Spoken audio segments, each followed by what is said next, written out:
We are out at the end of the line, sort of. This is the end of our trolley line, although the right-of-way that we own goes all the way up to Biddeford, which is a couple of 3 miles up.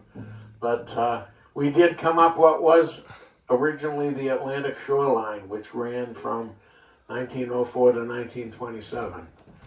And in 1927, they decided there were enough roads around, so it made more sense for them to drive buses than it did to drive streetcars and maintain tracks. So they let the local people maintain the roads, and they took up the track and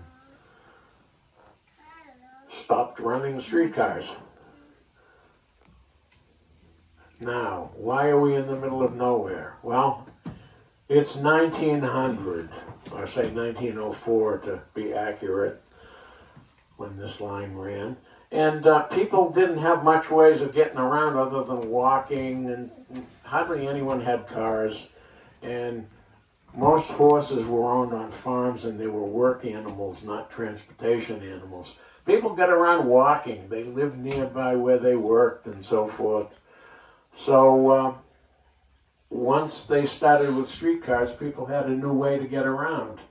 They could hop on the car, they could run up to Biddeford in about 15, 20 minutes rather than 2 or 3 hours walking. So the streetcars were a pretty neat thing. Now, people also didn't have electricity in their homes. This was really unusual, and this is something we really have trouble imagining because electricity is so common to us that, what do you mean they got by without electricity? Anyhow, if they could come out and ride a vehicle with electric lights, they'd never seen them before. A lot of the people would go out into the end of their line and put a loop in to make it easy to turn the car around. Also, they'd string electric lights up, maybe even colored lights, and people would actually pay to come out and see lights. After all, most people aren't working on Saturdays and Sundays. Sometimes half a Saturday they work. Anyway, the trolley companies had to run 7 days a week, so they had to get people to ride on Saturdays and Sundays. So what they would do is come out and make an attractive little park at the end of their line. Well, this isn't that great a park, but it gives you an idea. Imagine that not only would they make a little bandstand and hire local bands to come play concerts, have picnic tables and so forth. Eventually they realized that since they brought electricity out into the woods, they could power things like merry-go-rounds, roller coasters, Ferris wheels, stuff like that. And they did. They were bringing 600 volts overhead in this wire. And the control device, this thing here that we use to control the car, one at each end, and the motors, the electric motors that we use, could be used to run Ferris wheels and carousels and merry-go-rounds. So that's what they did. They got people who used to travel around with portable merry-go-rounds and so forth, and they'd set them up out at their park.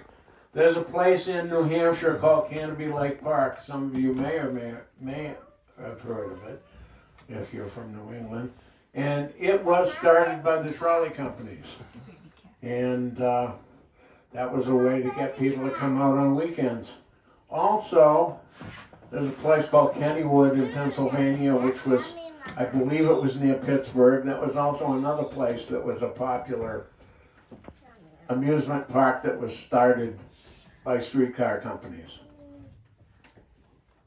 Now, Coney Island was not started by streetcar companies, but Coney Island was served by streetcars and subways. So any self-respecting streetcar company is going to run its lines out to existing amusement parks already. Now, that brings up another thing, being in New York. There was a team in New York, used to be called the Dodgers. Still called the Dodgers, but it's not Brooklyn anymore.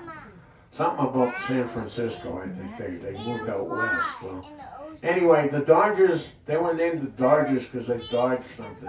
What do you think they were dodging in the early part of the 20th century?